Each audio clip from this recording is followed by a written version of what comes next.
तो जी हक जों नुदों बा आवगोलनिफ्राय जों जेनाखि बे BTC नि पलिटिक्स जों बेखौ नुबोदों आरो जों अबजार्भ खालामबोदों जे आवगायनिफ्रायनो बेवहाय जेनेबा नेशनेल पार्टिया नाजाबाय थादोंमोन खिन्थु जेबो हायाखै नाथाय थांनाय 27 तारिख जानुवारि जेब्ला नै BTR एकर्ड जायो बेनिफ्राय बिसोर बांसिन नाजानाय जादों जे बे जोंनि जेनाखि BTC जायगायाव गावसोरनि नेशनेल पार्टिखौ गायसननो थाखाय नाथाय जों बेखौ सिन्था खालामनानै मोनदों जे जोंनि जेनाखि रिजनेल पार्टि बा रिजनेल प्रब्लेम बेखौ जों रिजनेल पार्टियासो मिन्थियो आरो जोंहा नुबोबाय थादों सिगांनिफ्रायनो बेवहाय खुनु BJP बा कंग्रेसनि खुनु स्टेन्ड लानो हानायखौ जों नुवाखै मानोना एबारावबो जों नुदों जे बेवहाय जेखि नेशनेल पार्टियानो फैया मानो बा कंग्रेस बा BJP बेयाव खुनु सरकार दानायनि खुनु माबायानो गैया जेनेबा केन्डिडेटआनो गैया दा बेनिखायनो जों बुंनो हायो जे बेवहाय खुनु BJPनि प्रभाब गोग्लैनाय नङा बा कंग्रेसनि प्रभाब गोग्लैनाय नङा खारन मोनसे खोथाखौ जों क्लियार बेनो जाहैबाय जों रायजो राजाजोंहाय जों ग्रासरुट लेभेलाव थायो आरो जेनाखि बे रिजननि प्रब्लेम बे रिजनेल पार्टियासो मिथियो हिसाबै आवगोलनिफ्रायनो फोथायनाय दङ जेखिनि जाया मानो जोंनि बर'नि रिजनेल पार्टियासो जोंनि समस्याखौ मिन्थिगोन जों नेशनेल पार्टियाव जों जुदि सापर्ट खालामोब्ला बा नेशनेल पार्टियाव जोङो हाबोब्ला जोङो रिजनेल समस्याखौ जोङो जेबो मिथिनाय नङा बिसोरो नेशनेलनि बाथ्राखौसो सानो खारन जोंनि बे जेनाखि रिजनेल समस्या जोंनि जानाय लोंनायनिफ्रायनो थानाय आरो दाम मा बेखौनो बिसोर मिथिनाय नङा बेनिखायनो बिसोरो नेशनेलनि सिन्था खालामगोन ओजों दिल्लीयाव मा सोलिदों जोंनि रिजनाव मा सोलिदों बेफोर बहुत फाथायफोर दं दा बेफोरबायदि जाहोननि थाखाय गोदोनिफ्राय सापर्ट खालामबोआखै आरो दाबो जोंनि मानसिया सापर्ट खालामनाय नङा आरो BJPया जेबो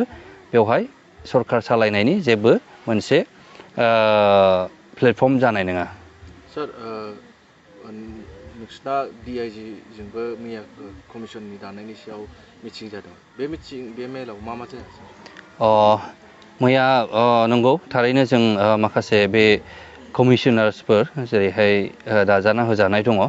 आरो जइन्ट सेक्रेटारि हमनि एफेयार्सनि कमिसनार बिसोरजोंबो जोङो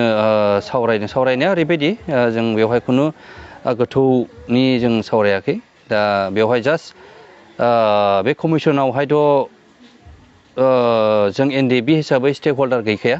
खिन्थु मैयानि माबायाव जोंखौ लिंहरनाय हिसाबै जों एसे साननाय फैदोंमोन आरो माबायदि डिसकासन जागोन नाथाय जों थांबा इन्ट्रडाक्सन जों सिनायामोन दालिम्बया सोर जयन्त आसोर जों बेखौ सिनायामोन आरो बेयाव PB बर्माया सोरमोन आरो बे जयन्त सेक्रेटारि सोरमोन जों मैया इन्ट्रडाक्सन लालायलायनाय जादों आरो इनक्लुसन एक्सक्लुसननि बाथ्राखौ बिथांमोना माखासे बेरखांलायनाय जादों दा बेखौ जों बुंदों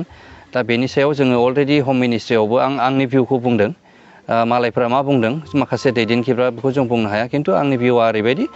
जे जोंहा माखासे 12-12टा जोंहा पइन्ट्स दंखायो बेखौ जोङो मेमरेन्डाम रिभिउनि थाखाय हैनाय जादों बे इनक्लुसन एक्सक्लुसनाबो बेयाव क्लियार दंखायो बेनिखायनो जों बेखौहाय जों सिन्था खालामनानै दानो जों फाइनाल खोथाखौ जों बुंनो हानाय नङा रायलायनो हानाय नङा खारन बे सेन्सिटिभ बुस्थु जों बेखौ उनाव साननानै जोंनि जेनाखि कोअर्डिनेशन कमिटि फर BTR इमप्लिमेन्टेसननि थ्रुयैसो जोङो बेखौ सावरायनाय जागोन आरो बेखौ जोङो फाइनाल खालामनाय जागोन होननानै जों मैया बुंबोनाय जादों आंनि बेक्तिगत हिसाबै टाइमाबो बिदि आलादामोन ओमफ्राय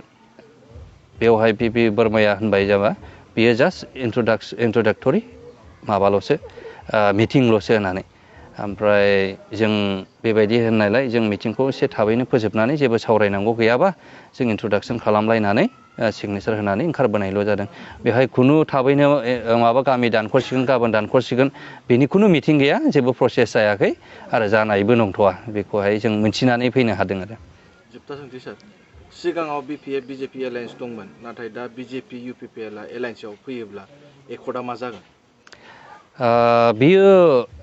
एकर्डनि बाथ्राया BTR एकर्डनि बाथ्राया ओरैबायदि जेनेबा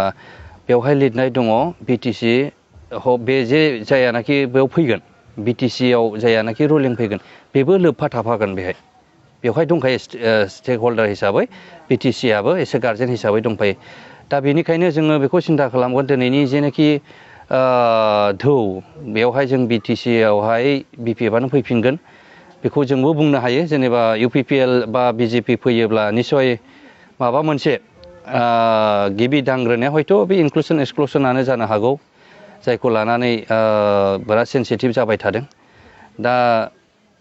बिनि मेन इमप्लिमेन्टेसना जाहैबाय बेवहाय बिल पास जानो बावनांगोन पार्लियामेन्टआव बेखौहाय जों नुदों बिनि उनावसो इमप्लिमेन्टेसना जागोन